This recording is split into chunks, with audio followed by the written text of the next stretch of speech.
That's probably the most complicated question, especially being the first question. But I would say that from the time when I kind of discovered feminism, actually nothing was the same anymore. And I maybe don't remember the exact moment when that happened. But I know that we also tend to make all those jokes that there is no possible to watch a movie, to watch a TV, to listen to the music with the same ears, eyes, or whatever. I think that in the end, somehow it changes everything. For me, that would be some kind of a basic thing for every woman and also for other people as well, I mean men as well. And I would say that we should all be feminists without any hesitation. And I'm actually really upset whenever somebody says that feminism is a dirty word and that we shouldn't use it anymore or it's a little bit outdated. I wouldn't say that at all. And I think that maybe now, even more than ever before, it should be, we should all label ourselves as feminists and also fight for women's rights.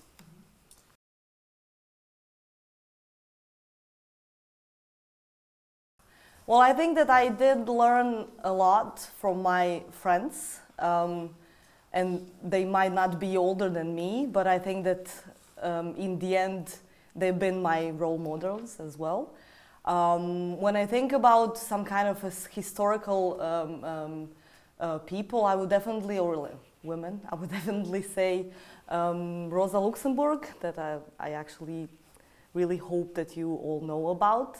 I would also say Sophie Scholl. Maybe she wasn't labeled as a feminist, but I think it's really important to say that she was extremely important for the resistance movement in Germany.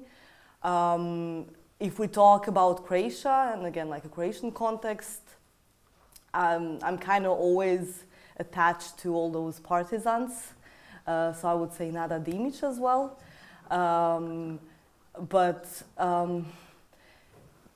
Currently, I would always say maybe that my role models and the woman I'm learning the most from would be my friends, and yeah.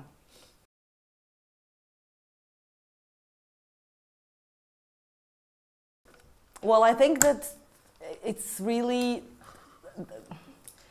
difficult to say because there is one thing that I want to say, that I want to see women everywhere. I want to see women on so many positions. I want to see women on so many, in so many activities. But at the same time, maybe too often I can see men, and also women have been shut down by a man. I think I'm experiencing mansplaining probably every day.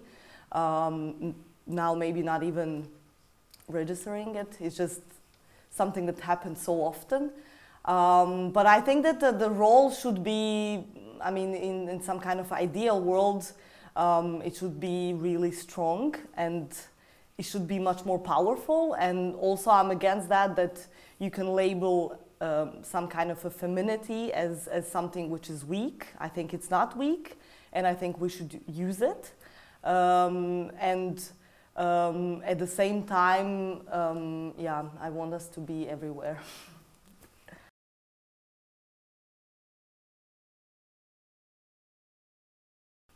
I think it's important, yeah, okay, maybe it's important to say I don't come from Zagreb, so I moved to Zagreb when I was 18 to study, but I actually come from a small town in eastern Croatia, from Požega. And I think that at the same time, when I was growing up there, I wouldn't say that it was the best period. It was right after the war, and I think that now when I think about the whole context and the whole atmosphere, I think it wasn't the best one. But I was always kind of aware that I want to be some kind of a fighter.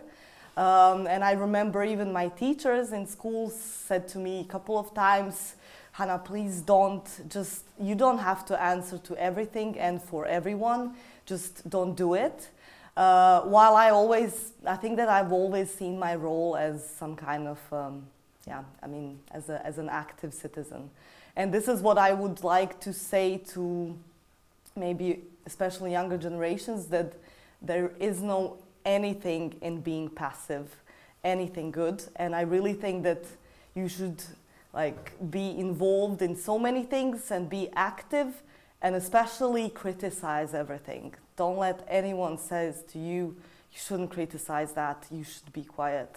I mean, I got that also from my family often. Why you always have to be in the front line? Why couldn't you just don't say anything? But I always say no, because in the end, I'm the one who wake up the other day saying why I didn't do that and why I didn't react.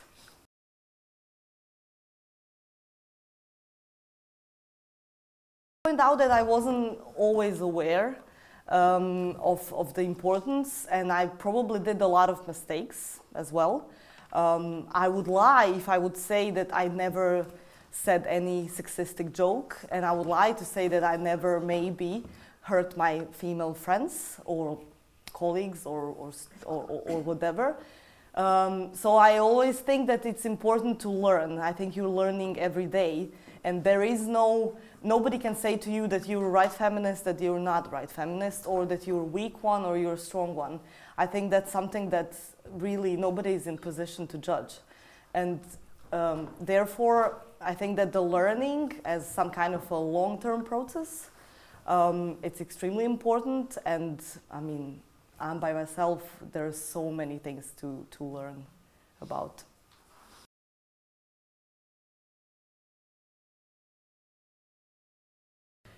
Yeah, I mean, I would like to point out that often there is this statement that I hear a lot, that what you're fighting for, because you already achieved everything. There is a right to vote. You can also find a job, so you're not discriminated. There are also some laws that kind of protects you from sexual harassment.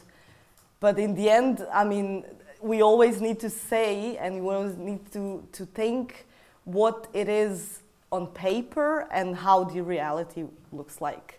So I think that now we have to go back to all those roots and actually realize that there are women who actually died for us to be able to vote or to have some kind of adequate working conditions. But I still think there is a lot of things to do, and I think that now, especially in some kind of a capitalist world, women are working overtime. Women are always paid less than men. And I think that some kind of a guaranteed rights are not actually so guaranteed. And also, I think that we're getting, that we're facing a little bit of, not a little bit, like a big backlash, especially in terms of reproductive rights and sexual rights, which is something that maybe for my grandma or my mother, 30, 40 years ago was something that they wouldn't even question. And now I'm the one who needs to fight against some kind of attack towards reproductive rights.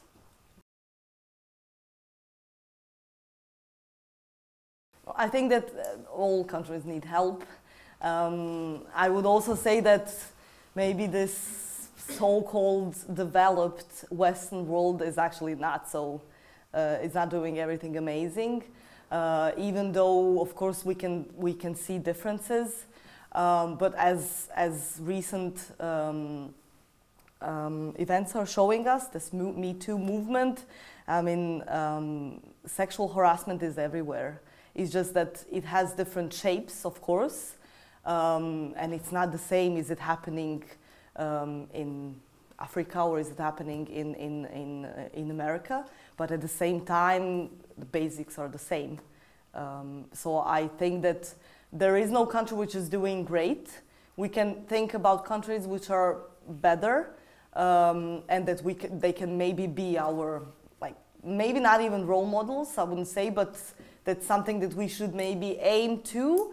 But I also think that either Germany or Sweden, which is often, or even Iceland, which is often taken as a great example, are not doing the best. And there is a big pay gap, so maybe they don't have issues with reproductive rights, but there are still a lot of things that could be improved.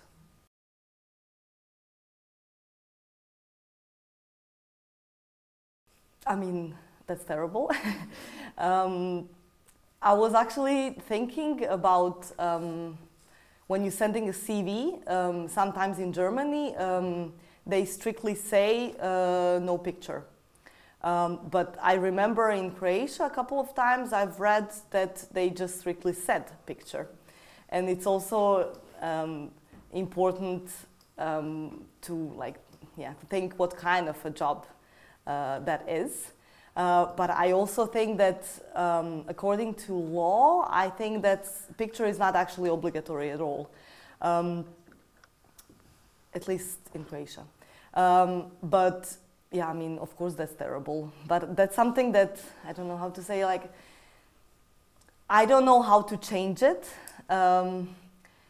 I know that there have been there is one interesting project that it's been done by anti-discriminative agency in Germany.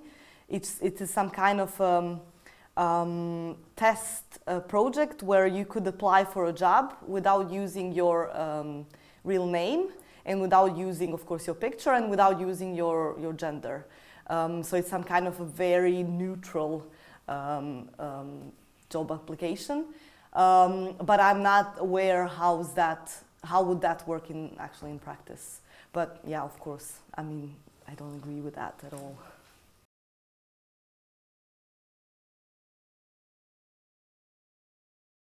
Well, I think Croatia is in the big problems. Well, first thing comes to me, it's this neoconservatism, which I think it's really scary. And it's definitely much more scary than 10 years ago when I started to study and be maybe more aware of the politics. And everyday issues, whenever I still read, maybe even too often, Croatian news. And I mean, it would be a lie to say that I don't get upset every day. So I think that we need some kind of a big shift, but I don't know who can actually, who can initiate that shift, because I don't think that any political option currently there is doing any good, especially not HDZ, of course, but I think that the opposition on so-called left, is not doing anything. So I think that maybe I could point out that I think it's important that citizens are actually organizing they're organizing themselves. So, for example, you have this Zagreb je naš initiative, and these processes can be also seen in some other countries. We're talking about municipalism, which means that citizens want to be more involved in local politics. For now, this is a local politic, but I think that it has really great potential to become something bigger. But that's also still, I mean, we're talking about activists, and citizens still need to be completely involved in that, and they need to hear about it, which I still think that that this information kind of stays in the domain of this activism bubble. So I wouldn't say that, for example, people in Požega know about all those movements or something like that. But I think that yeah, I think that some big shift needs to happen in Croatia. I mean, we faced privatization during the 90s. We destroyed all the industry. Now when I comment about this blazer, I don't think that this factory exists anymore. And I think that the whole atmosphere in society is really, really bad. And we're also labeling other people as our enemies. We're always labeling these other ones in our society. Sometimes they're just Serbs, so, which we can always bring again. Or sometimes they're just women, sometimes they're LGBT community. So I think this is the issue always of labeling someone else to be blamed for the current situation in Croatia.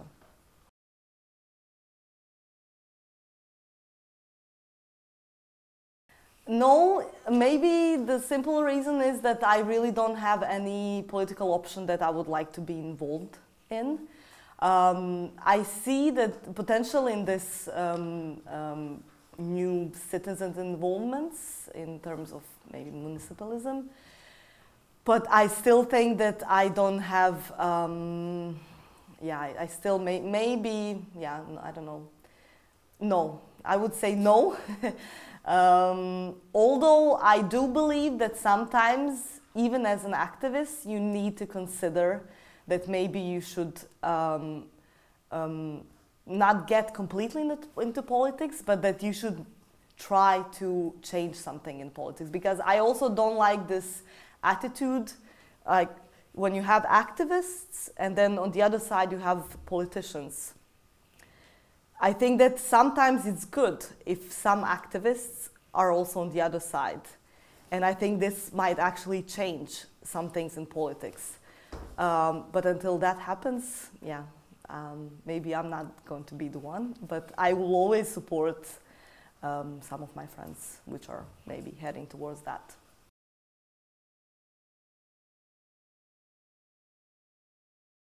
Yeah, of course I do, and I am for quotas for simple reason that I think that they could teach us that in 100 years after we won't even think about how many of them are in parliament. They will simply be there, because I think they're really good to encourage women to get into politics. I don't think that they will change everything. And there is a lot of work behind that. But in the end, I think they could help to encourage women and also to encourage women to speak much more loudly. But as we can see in the perfect example of our country, having a female president doesn't mean absolutely anything for women in Croatia, which is something that we also need to address as a problem.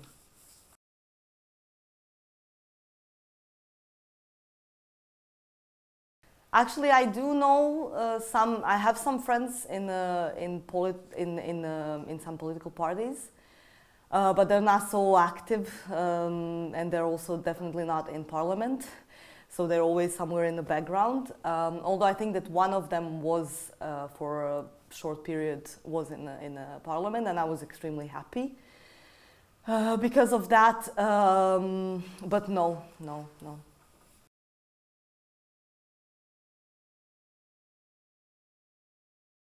Yeah, okay, maybe it's clear that LGBT community is fighting for equal rights and sexual freedom.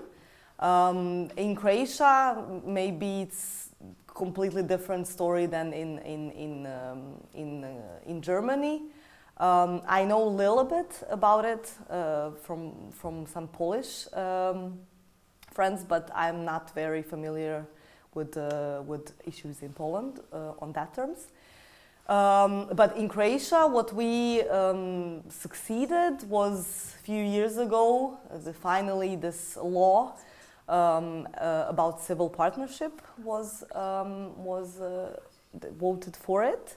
Although in the name of the family, and Željka Markic tried to, they tried and succeeded actually to put this amazing sentence in the constitutional law saying that the marriage is a union between women and men. But I think that it was that this referendum, which was terrible in so many ways, and not to mention how aggressive it was, and how they were everywhere, and how they infiltrated themselves later into every decision-making position in Croatia, which I think now is the case. I think it also provoked a lot of disobedience in the LGBT community, and I think that some protests that I attended back then were probably the most powerful protests that I've ever been, and maybe I will ever be, because I think they were extremely strong and powerful, and that now we just need to continue to work on that struggle.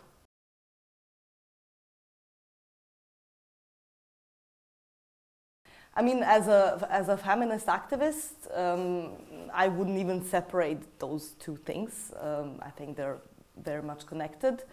I was participating in a lot of activities organized either by Zagreb Pride organization or some other, which are dealing with the topic.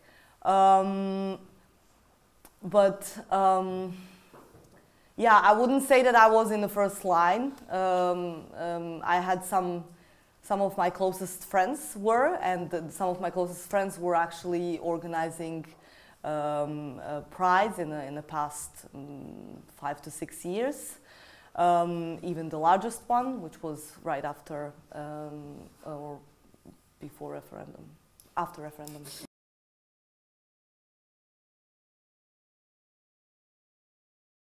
Yeah, I think it's also important to say that when we say how they're treated in Croatia, it's different how the situation is in Zagreb and how the situation is in other parts of Croatia, because Zagreb it's actually one kind of a bubble, like an isolated space, and I think that things which can be applied to Zagreb cannot be applied to some other parts of Croatia. When we think about South, we all know what happened in Split, but for the rest of you which don't know, a couple of years ago during the first Split Pride, on the people in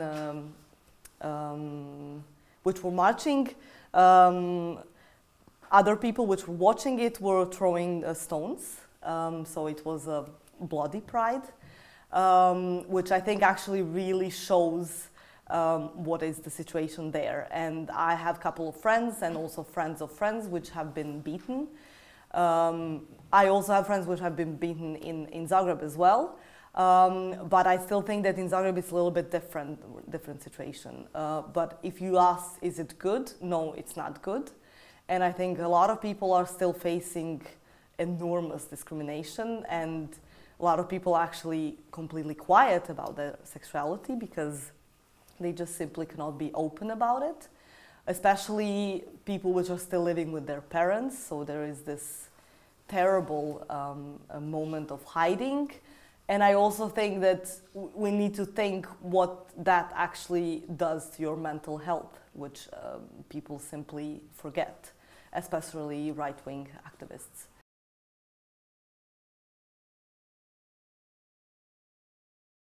Yeah, I think that they were marching year after, and then some other years afterwards. Well, I don't have anything against politicians marching. I just think that there shouldn't be emphasis on them, because I've seen a couple of times also in Zagreb Pride, when you're marching, there is always cameras around politicians. And I do think in the end it is important that they're there because there is some kind of a message behind it. But I also don't want to, I mean, it's also bad if they somehow like hijack the whole event, which I think that in Split actually happened. So there is always good thing that you have support from them. But I also think that so many of them did it only for a picture in the media, and there is not anything behind it. And also, like, if you don't prove anything in your politics during the whole year, then you being on a pride for half an hour or walking a little bit when the cameras are there, I mean, doesn't mean anything at all.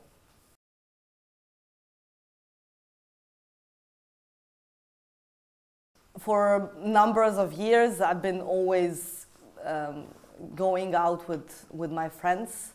I've never labeled, I know there are gay parties, there are LGBT-friendly parties, there are LGBT-friendly spaces, but it's always, they're always the places where I usually go.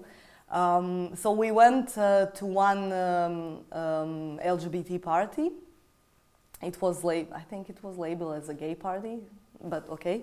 And we were there, and I was about to go home. It was 3 in the morning, I think, and a friend of mine just left. And I just said, okay, I'm gonna stay just for like 2 more songs, you know how it is. And then I will go home. And by the time that, yeah, after 10 minutes, I was standing like I'm sitting now here. And here I just hear some kind of, I heard some explosion. And then it was some kind of a smoke. And the smoke actually hit me directly, and I actually think that I was maybe the first one who actually got the smoke in my face. And my face started to burn, and actually the first time I thought it was a bomb. And then I just managed to try to escape and to run towards the toilets. It was really crowded, so while I was running, I remember that I was thinking that I'm gonna die, that I'm gonna choke myself, because I couldn't actually breathe at all, because it was all in my nose. And then I remember seeing a little bit the face of my friend, who was confused, because people on the right side, they actually didn't hear that anything happened, and the smoke still didn't get into that part. And some people were yelling at me saying, why are you running? Just stop running. Because I think that I also maybe even smashed some people on the floor. And then when I got to the toilet, people started to come, and then the panic started. People were crushing windows, and screaming, crying. I've never seen such a despair in my life. And then a friend of mine came to the same toilet. I remember that I wanted to drink water, and I put also water on my face.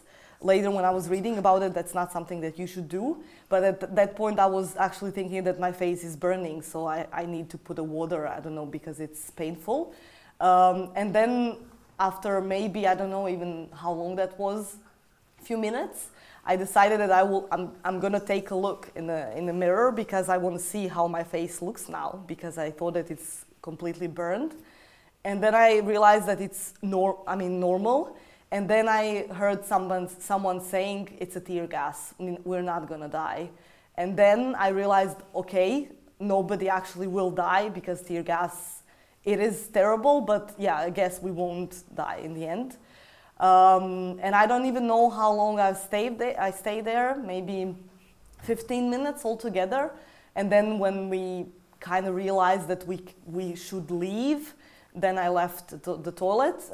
By that time, the club was completely empty, and everybody were outside. When I got outside, I saw people like with blood on their hands, because we're talking about the old industrial building.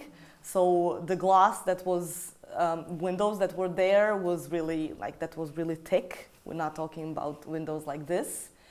So a lot of people had some injuries. But I'm so surprised that actually nobody died, because it was so many people there, and there is only one exit, which is now, when I'm in the club, I'm always looking for exits, and I still don't feel really good in the club, and I still think that it's gonna take some time to not to think what might happen. I also remember later that police was there and emergency came as well, but nobody asked us anything. They just said, just go home, just go home, just go home. So I went home, and then in the morning, I actually understood in the morning how problematic the whole, I mean, I knew that it was problematic, but in the morning I realized how big the whole thing is, because then they started to spread all over the news and all over to social networks, and then I've been also in contact with the Zagreb Pride. This is why we did also this press conference the day after, to explain what actually happened. It was terrible, but last month was the anniversary when I actually realized that we don't have any information what actually happened back then. And I don't think that police question anyone. Apparently, there were some witnesses which said that it might be some kind of football supporters. And then they said that the tear gas which they found on the floor was probably this military one, which means that it was much stronger than the one that you can buy in a shop. But in the end, yeah, I mean, we still didn't see anyone behind, anyone in jail or whatever, or being convicted for anything, which I think it also shows in a very nice way how police is dealing with all those attacks and threats.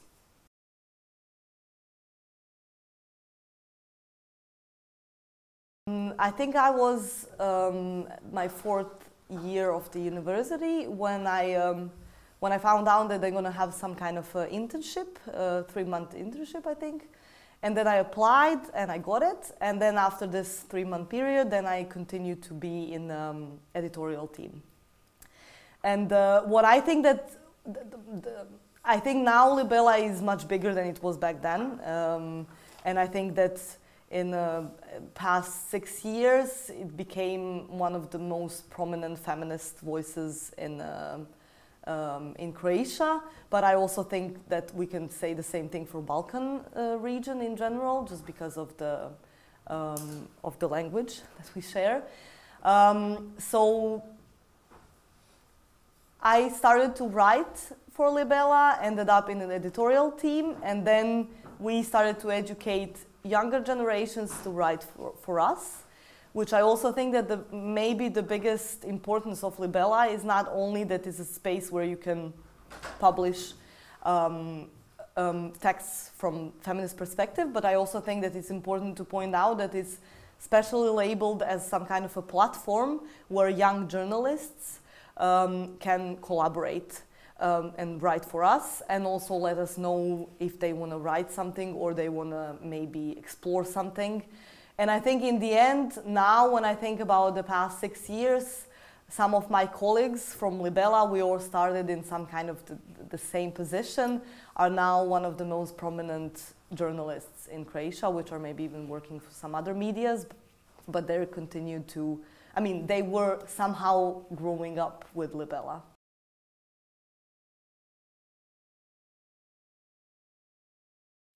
Well, I think at the beginning it was also different because I don't think that we were able to reach a wider audience, but I think it's really nice to see through the time how that actually changed, and how even some mainstream media started to quote Libella or call us if we had some information. And also I think that some of my friends, which are still there, are started to be also really important feminist voices of a so-called newer generation in Croatia. So I think that in the end, it's also important to point out that as an independent media in Croatia, we were almost always working exclusively on some kind of a voluntary basis. And all the grants that we received were really, really small grants. And we can't even talk about living from it. But I think that it's important to say that all of us from the editorial team were working, we had our everyday jobs, and then later we would work on libella. So I think that it's important to say that it's a big work behind it, but it's already almost unpaid, almost always unpaid.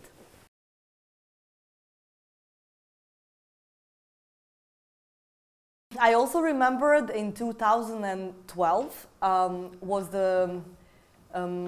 I wrote with my friend the first article, which was dealing with abortion rights, because we received a call of a woman who called a publisher of libella to check where she can do the abortion, because she tried one hospital and they refused her. And it was definitely really unusual call. And I remember my colleague saying, I'm really sorry, but you actually, I mean, we're a feminist organization, so we don't know those things. But it's weird because abortion is legal, theoretically legal in Croatia. And then actually, we wrote a piece on abortion and about availability of abortion. And we were doing the simple thing is that we were calling hospitals and saying that we would like to do abortion. And can you tell us some information, how we can do it, when we can do it, and how much we have to pay for it. And what happened in the end is that we received different answers. Some of them said, what? We don't do that at all. And then they just like, quack. Some of them said, you should call hospital in, I don't know, other city. Some of them said, I don't know anything about it. And then very few said, yes, no problem, and they explained us the whole procedure, and they even said how much the whole thing will cost. And I think now, also when I reflect on that article, we started to realize that something is shady here, and that things are actually different than we thought that they were. And then now, 5-6 years after, we can clearly see all this backlash, where although it is officially legal, abortion is really not accessible for a lot of women in Croatia, because a lot of doctors are refusing to do it because of their some kind of a moral excuse that they can use. So I think that this actually showed us what is going to happen in the future, and now in 6 years' time we can clearly see what's happening.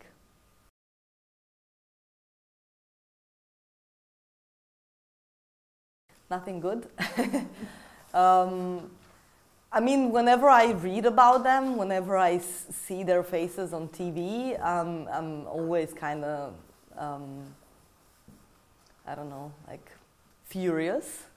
And what I find really difficult is that I don't even know how anyone could communicate with them, or even how we can even have a healthy conversation with them, because I really think they're extremely militant. I don't know who's financing them, but I know it's a shady business, definitely. The support they get from America, and also from some American conservatives, it's also always problematic. And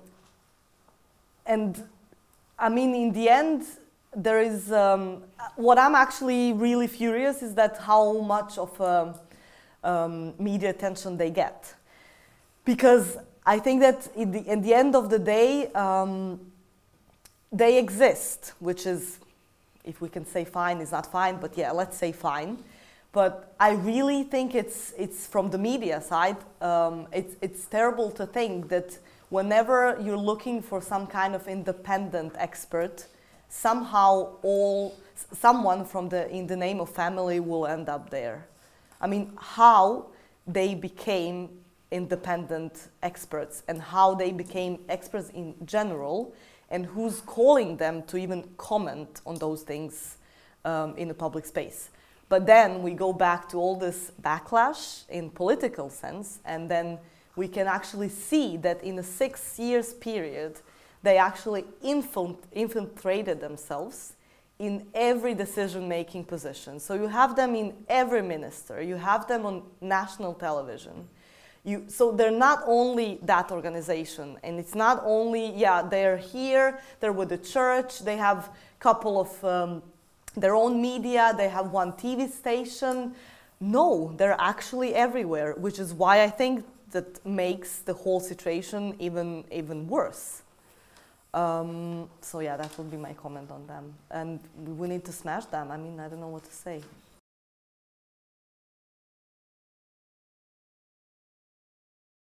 I think here, when you talk about balance,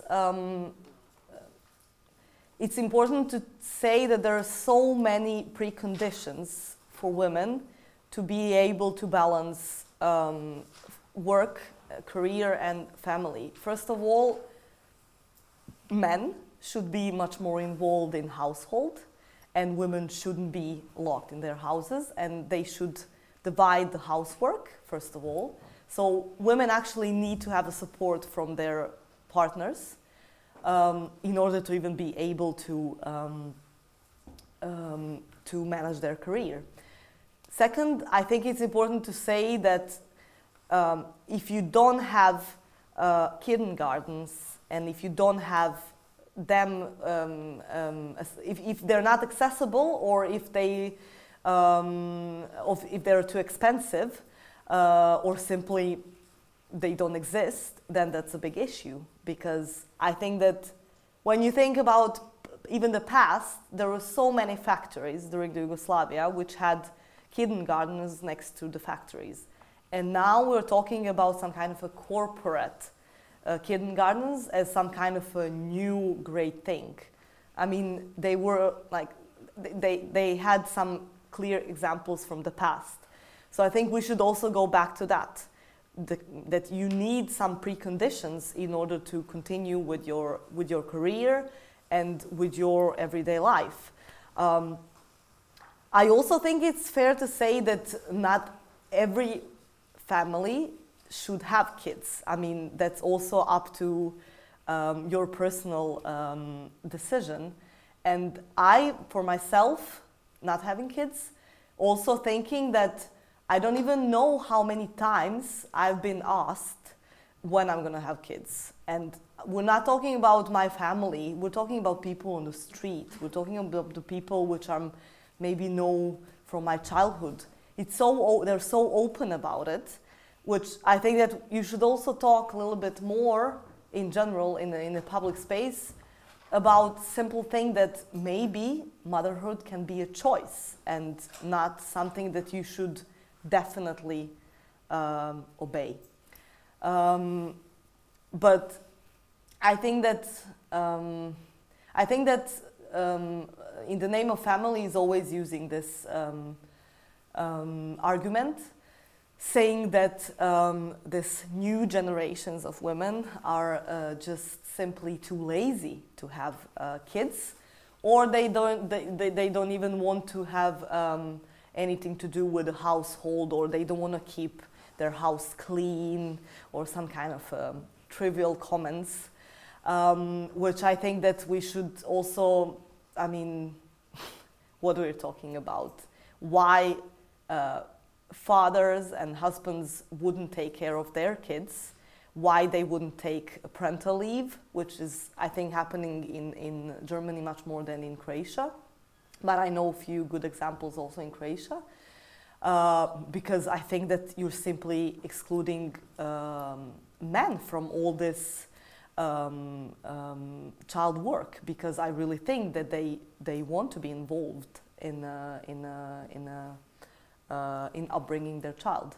So I think that maybe we should change a little bit of the discourse and to point out that actually both people, like in the family, both mother and father should be involved, either in household or in taking care of their kids.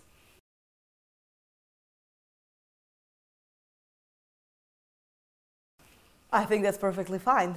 I think that also there are a lot of cases where fathers will work part-time, which I also think is good. And I'm actually quite critical towards this flexible working hours, because I think that in the end, the only one who will probably use it are going to be women. And then in the end, when you have someone who's working just a part-time, you know that she will be probably excluded from some kind of a big roles in the company, or I don't think that people would maybe they wouldn't take her career very seriously because she's just a part-time employee. While I think this should also be changed, because I really think that if you want to make flexible working arrangements, they should involve both men and women, and they shouldn't be only for women. But like in terms of this changing, I don't have anything against. And I've heard that also from some of my, maybe not friends, but family members. You know, he's staying with kids now for 1 year, and she's working, and then she's even traveling somewhere. And like, oh my God, how he will survive that? And also I've heard from some of my friends saying that, you know, he's very involved, but when I go to have a coffee with my friends, he will call me 5 times asking, where is this? Oh, where did you put those diapers? I don't know, where do you put those things? I can't find them currently. Which actually shows that in the end things are not very equal, even if they seem to be a little bit equal. And I'm really up for that people should discuss that with their partners, and that both sides should be involved. But if you ask me personally, would I be annoyed if a man is more involved with kids than the woman? I would say no, not at all. I mean, if things are changing, why they wouldn't change in that way as well? Maybe that's a little bit radical, but...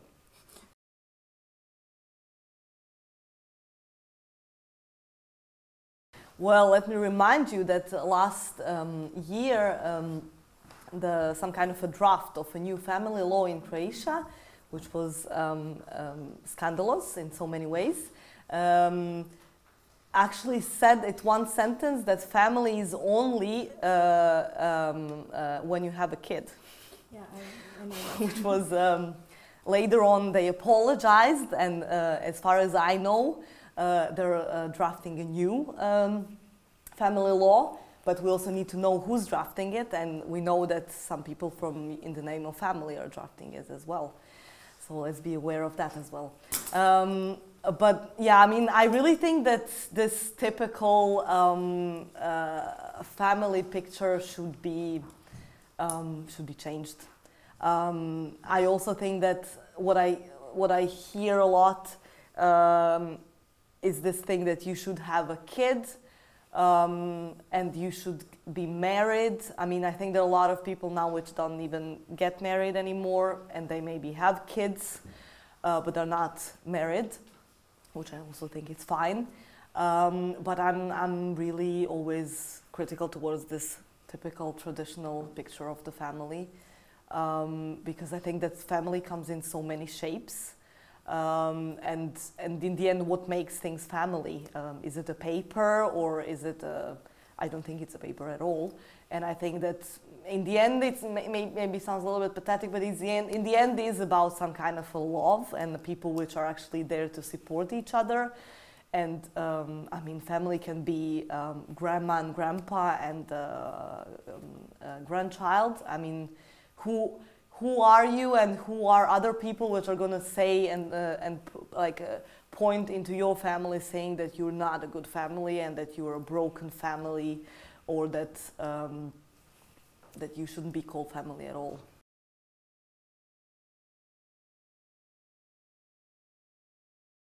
Well, I think that in Croatia, a lot of some statistics are showing that a lot of those events are in the end not reported to the police, especially family violence or like domestic violence.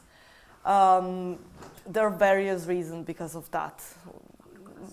Probably the biggest one is the fear, and there is this big economical dependence, which women still actually experience. So if you don't have, if you don't earn your own money, then you can't leave that household. So you're depending on your husband. There is a lot of stigma about violence.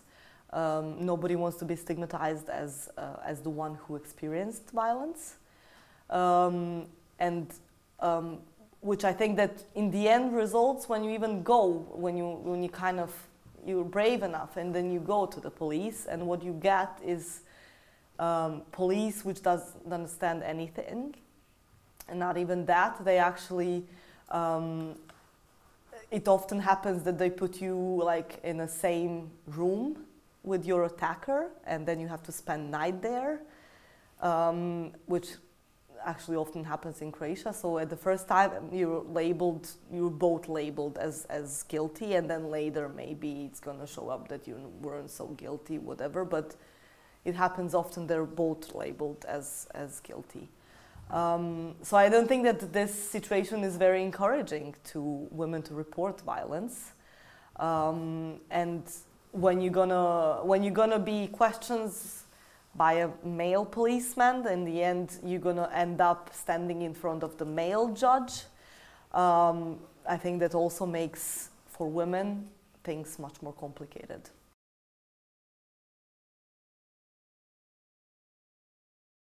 Well, I think that there is this issue where when you live with someone and then you experience the violence, I think it's, I mean, nobody is in position to judge. I also hate hearing comments on like she could leave, why she didn't leave, or it's happening for a long time, so it's nothing new. If she was keeping it for herself for that long time, then she should keep it for herself in the future as well, which I think it's, I mean, it's terrible. But in the end, I mean, I'm not in the shoes of those women, so I don't know how it is to see your close one being your enemy, which I think it's probably, I mean, it's a mind-blowing situation for every woman.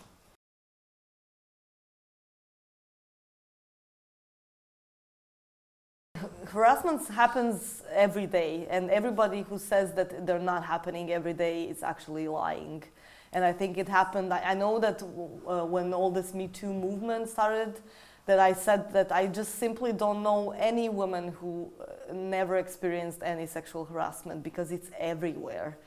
And it always goes unreported, of course, because I think this is the issue, because it's so very well infiltrated in society that people don't even see that as an issue.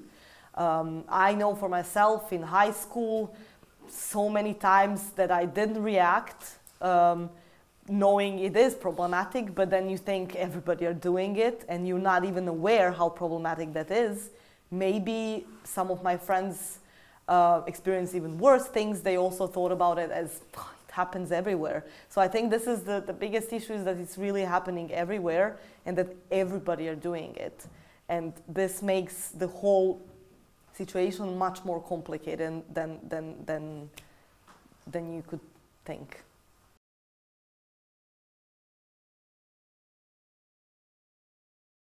I would always say that you should respond and that you should react. But from my personal experience, I also know there are so many moments where I didn't react.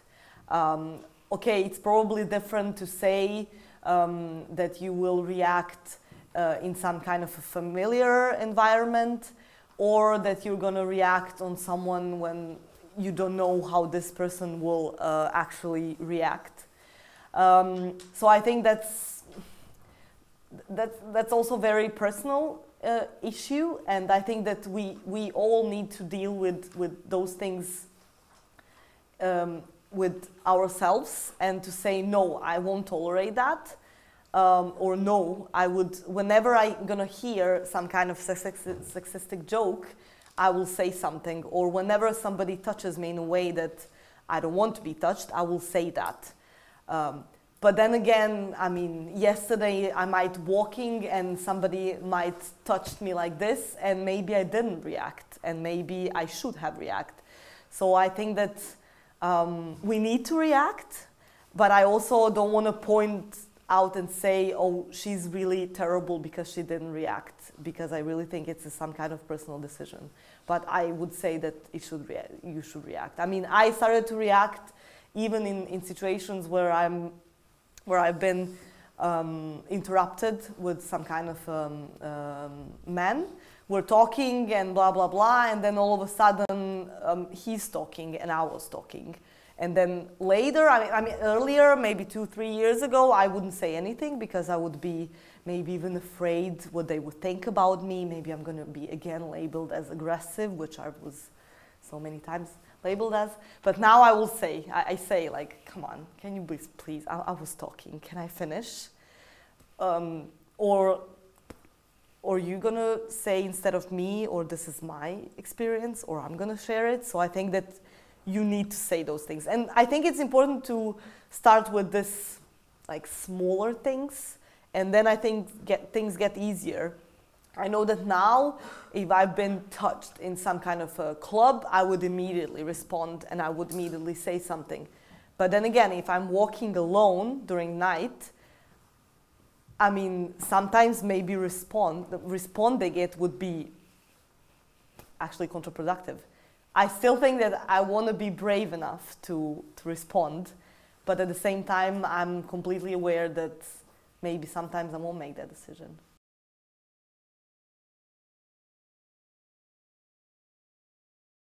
Yeah, so it's happening next week, and I'm really sorry I won't be there. So in Croatia, if we talk about Croatia, it started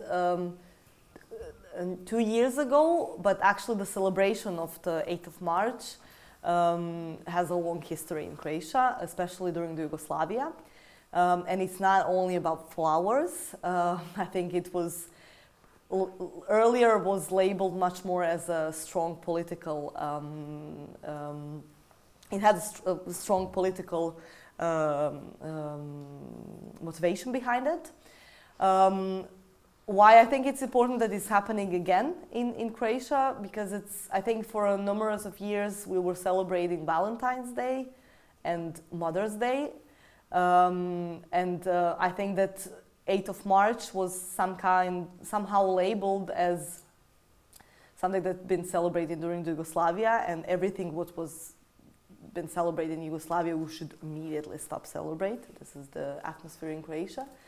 And I think it's really important to go back to the roots. What does it mean? And it really means fight for women's rights, and now especially fight for reproductive rights, LGBT rights. I think it's important to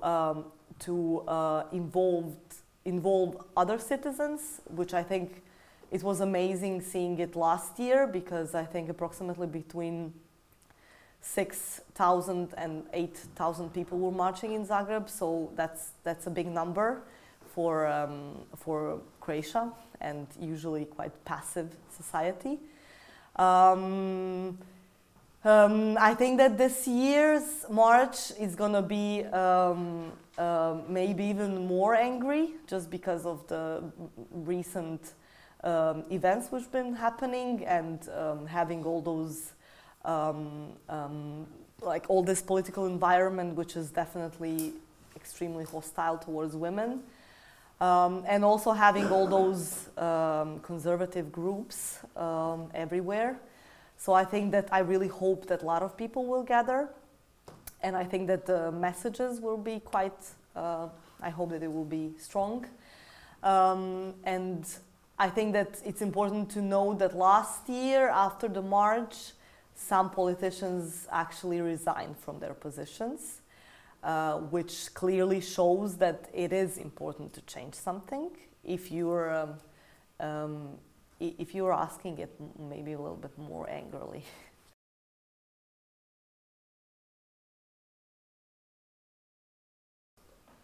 I think that the change, I mean, we would all like to change so many things. But what I see as the biggest importance of the march is actually to involve other people. And I think that what I liked about the march last year is that you could see so many generations, and you can also see a lot of young generations, and even parents with their kids, even grandparents with their grandkids, which I think was especially nice, because I think it's always problematic if all those marchers are organized, and if the only one who was going to participate in that were going to be the activists. So I think that it's really important to involve so many other citizens, which is why it makes me sad that those marches are happening only in Zagreb and this year Rijeka, but last year was also Split, and I think even Zadar, at least smaller one. But yeah, I mean, when I think about my part of like my hometown, that's something that, yeah, just won't happen there, which makes me sad. But I think that I know that there are a lot of marches in Berlin as well. I think it's going to be a big march in Spain, but there are also some countries which have very long tradition of celebrating 8th of March, which I think it's important that in Croatia that we're now bringing back these celebrations.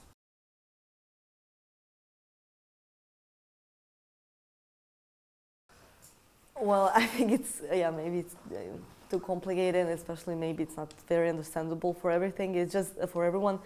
I just think that nobody thinks there that those things are important anymore. Nobody thinks that actually march or protest will solve anything. And it's a very passive environment, very sad environment. And I also think that when you think how many people are actually leaving Croatia, actually gives you the answer why they're leaving. I think in the end you just don't feel good there, and you think that you can't do it and you can't do anything there. But I'm sure that some politicians especially will probably give some flowers to women on streets, because this is the only thing that they could come up from about celebration of 8th of March.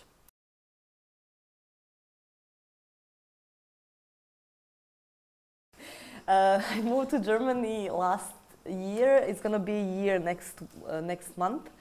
I had some private reasons, but I think in the end I felt a little bit,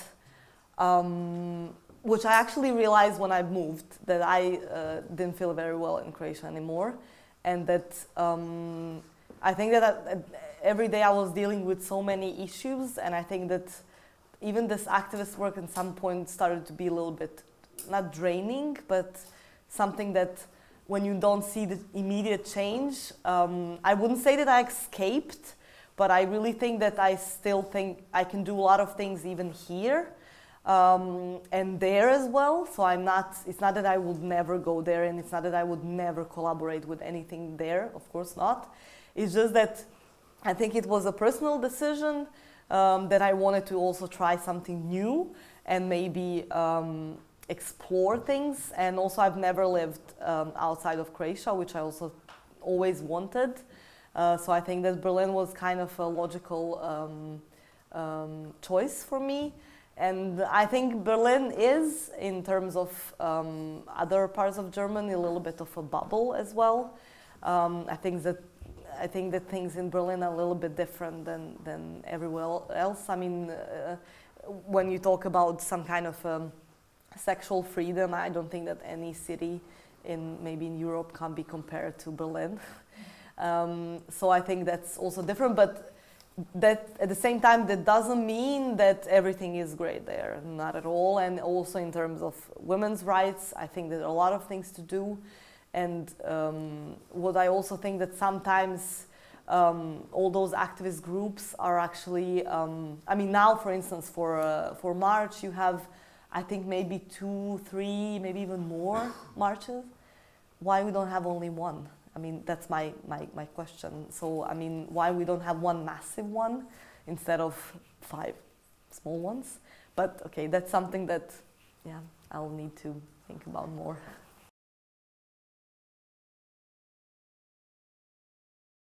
Well, I think that I've been collaborating a lot with the Balkan region in general, with feminists from Sarajevo and Belgrade.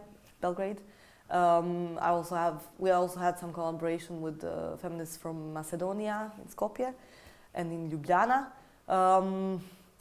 I worked for actually 3 years in the state institution, Ombudsperson for Gender Equality, in Croatia. So I collaborated with some.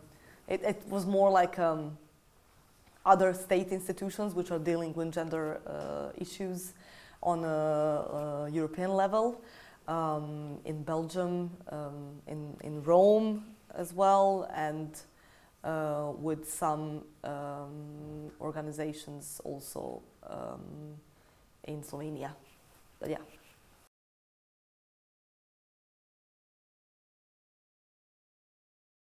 I think there is this guy whose name is Ladislav Ilčić, who's, I mean, yeah, okay, it's really difficult to explain if you're not in the Croatian politics, but he's really ridiculous. But somehow he ended up in yeah, decision-making positions, and he was working in a government, I think. Yeah, and during the he's always connected with the In the Name of Family organization because he was working with them.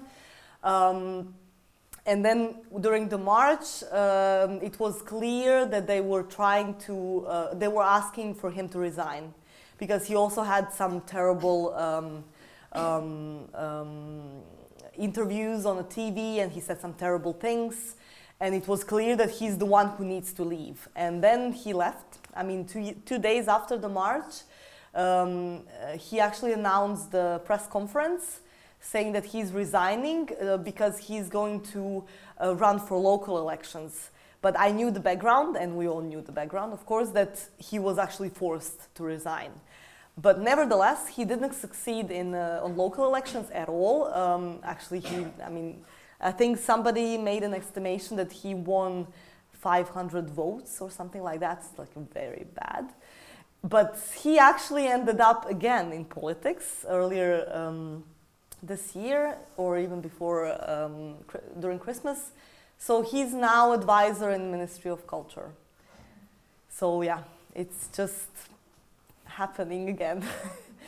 But yeah, I think it was important to say that at least on some kind of symbolic level that changes are possible, and that maybe some people will be removed for one reason or another. Yeah.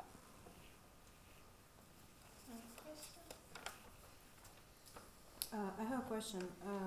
You actually skipped the news. We asked you what is a feminist perspective to you, and you asked us to. Yeah, to go in the end. I now just also realized feminist perspective, but it depends what kind of perspective does it mean? I mean, I can't. I think that in everyday life, you're thinking as a feminist. I think whenever you're approaching some kind of a problem, whether it's a simple problem with some kind of discrimination you're facing, I think you always want to act as a feminist. But I also think it's, for me, like personally, when I think, it's that the thing that I said from the beginning, every book I read and every film I watch and every music I listen to, I'm always somewhere thinking about the feminist perspective and feminist criticism as well, which I think makes me some kind of a aware citizen or whatever, and also makes things complicated, of course. And I also joke with my friends. Sometimes we actually often text each other saying, oh, another hero from our childhood that we don't like anymore. Because in the end, so many people actually disappoint you. And being because of some kind of a sexist behavior or even some kind of a sexual harassment scandals. Or it's simply that you just think that whenever you're writing something, whenever you're whatever your standpoint is, that you need to be aware that you're here as a feminist. This is why I don't have any issue with labeling myself as a feminist in every moment, even though I do believe that some people will be like, just roll their eyes. I'm fine with it. I think there are so many things that need to be improved on so many levels. It's sad for me when I, for example, end up sitting with my friends which are working in the music industry, and in the end I realize that it's 10 of us and I'm the only woman there, and it happens so often. So I think there are so many